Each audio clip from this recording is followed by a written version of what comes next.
Hello students, welcome to Paritosh academy reasoning class. Dear students, आज हम लोग वर्बल लिसनिंग में जो 12th नंबर की टॉपिक है, टॉपिक का नाम है एनालॉगी। डियर स्टूडेंट्स, एनालॉगी का मतलब होता है समरूपता। तो बात आती है कि समरूप किसमें होगा। तो जिस दो एलिमेंट्स के बीच में जो रिलेशंस दिए जाते हैं, उन रिलेशंस को आपको एस्टेब्लिश करना होता है और पूछे जाने वाले व्यक्ति के रिलेशन में आपको उसे एस्टेब्लिश करना होता है। जैसे बचपन में आप लोगों ने क्वेश्चंस पढ़ा होगा, सुना होगा कि चिकित्सक अनुपाते चिकित्सा, यानी डॉक्टर का काम क्या है, तो वो काम है मेडिकल देना, चिकित्सा करना। तो उसी तरीके से आपसे पूछा जाता था कि बताइए शिक्षक का रिलेशन क्या होगा। तो शिक्षक का, टीचर का काम होता है शिक्षा देना, यानी उनके वर्किंग प्रोफाइल के अकॉर्डिंगली आप क्वेश्चंस को सॉल्व कर रहे हो। तो इसी तरीके के जो क्वेश्चंस होते हैं, उन क्वेश्चंस को हम एनालॉगी कहते हैं। इसमें 3 तरीके के क्वेश्चंस आपके एग्जाम में आते हैं। पहला होता है वर्ड एनालॉगी, जिसमें हिंदी के कुछ शब्द दिए रहते हैं, उस शब्द के अनुसार आपको एनालॉग करना होता है। दूसरा होता है न्यूमेरिक एनालॉगी, जिसमें आपके पास कुछ नंबर्स दिए रहेंगे, उन नंबर्स का एनालॉग करना होता है। और तीसरा होता है अल्फाबेटिक एनालॉगी, जिसमें कुछ अल्फाबेट्स होते हैं, उन अल्फाबेट्स का एनालॉग करना होता है। तो चलिए स्टूडेंट्स, देखते हैं कुछ क्वेश्चंस, उसके अनुसार करेंगे तो ज्यादा क्लियर होगा। स्टूडेंट्स, क्वेश्चन हमने लिखा है खरगोश इज टू सुरंग, यानी अब आपको यह देखना है स्टूडेंट्स कि खरगोश का रिलेशन जो है वो सुरंग से कैसे होता है। तो यहां पे खरगोश के रहने की बात की जा रही है, रहने के स्थान की बात की जा रही है कि खरगोश जो होता है वो जहां पे रहता है वो जमीन में सुरंग बना करके रहता है।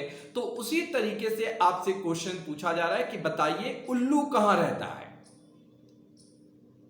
उल्लू के रहने के स्थान जो होते हैं वो गड्ढा होता है, चाहे वो पेड़ की गड्ढे में, पेड़ के जो तना होते हैं उसमें गड्ढा करके रहेगा, चाहे कोई खोखली पाइप होगी उसके गड्ढे में जाकर के अंधेरे में रहता है।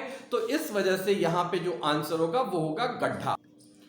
ओके स्टूडेंट्स, तो यहां पे आंसर गड्ढा हो जाएगा। नेक्स्ट क्वेश्चन देखिए हमने क्या लिखा आपके लिए। लिखा है ड्यूमा इज टू रूस। तो ड्यूमा का रशिया से क्या संबंध है। तो स्टूडेंट, रशिया के पार्लियामेंट का नाम है ड्यूमा। तो ठीक उसी तरीके से नीसेट कहां के पार्लियामेंट का नाम है। स्टूडेंट्स, नीसेट अफगानिस्तान की पार्लियामेंट का नाम होता है। नेक्स्ट क्वेश्चन हमने लिखा आपके लिए कोंकणी इज टू गोवा। क्या है। कोंकणी गोवा की स्थानीय भाषा है। तो उसी तरीके से डोगरी कहां की भाषा है। जम्मू और कश्मीर की भाषा है। चलिए नेक्स्ट क्वेश्चंस की तरफ चलते हैं। परमाणु अनुपाते अणु समानुपात कोशिका अनुपाते क्वेश्चन मार्क, यानी परमाणु से जब कई परमाणु मिलते हैं या एक से अधिक परमाणु मिलते हैं तो अणु बन जाता है। उसी तरीके से जब कोशिकाएं मिलती हैं तो क्या बनता है स्टूडेंट्स कुछ क्वेश्चंस देखते हैं आगे। दिया हुआ है परमाणु इज टू अणु समानुपात कोशिका। तो परमाणु परमाणु मिलकर के अणु बनता है, वैसे ही कई कोशिकाएं जब मिलती हैं तो केंद्रक का रूप ले लेती है। ठीक है। नेक्स्ट देखिएगा, फूल इज टू पंखुड़ी, यानी पंखुड़ी मिलकर के फूल बनती है। तो उसी तरीके से किताब क्या मिलकर के बनता है, तो कई सारे पेज होते हैं, कई सारे पेज जब आपस में मिलते हैं तो एक बुक का रूप ले लेती है। आग इज टू राख, यानी आग जल करके जब शांत हो जाता है स्टूडेंट्स, तो जो बचा हुआ रहता है प्रोडक्ट उसको क्या कहते हैं, राख कहते हैं। उसी तरीके से जब कहीं कोई विस्फोट होता है तो विस्फोट होने के बाद जब जो शेष बचा रह जाता है उसको कहते हैं मलबा। ठीक है। नेक्स्ट कह रहा है Sweden is to Stockholm, Sweden एक कंट्री का नाम है, आप सबको पता है। स्टॉकहोम क्या है, उसकी कैपिटल का नाम है। तो उसी तरीके से ऑस्ट्रेलिया जो है इसकी कैपिटल का क्या नाम है, कैनबरा। ठीक है, तो आंसर हो जाएगा कैनबरा। नेक्स्ट क्वेश्चन की तरफ देखते हैं। ग्रह इज टू कक्षा।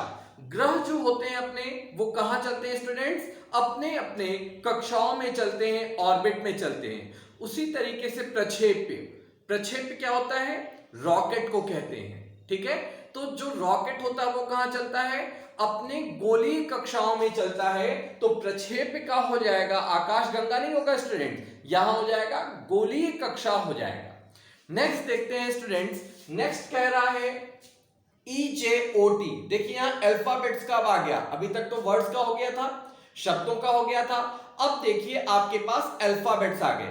EJOT इज टू VQLJ, यानी यहां क्या हो रहा है, देखिए E तो कोडिंग एंड डिकोडिंग में हमने आपको समझाया था स्टूडेंट्स, अपोजिट से याद करना।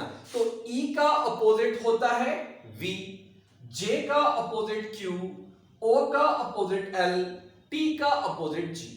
ठीक है, उसी तरीके से B का अपोजिट Y, G का अपोजिट T, L का अपोजिट O, Q का अपोजिट J हो जाएगा।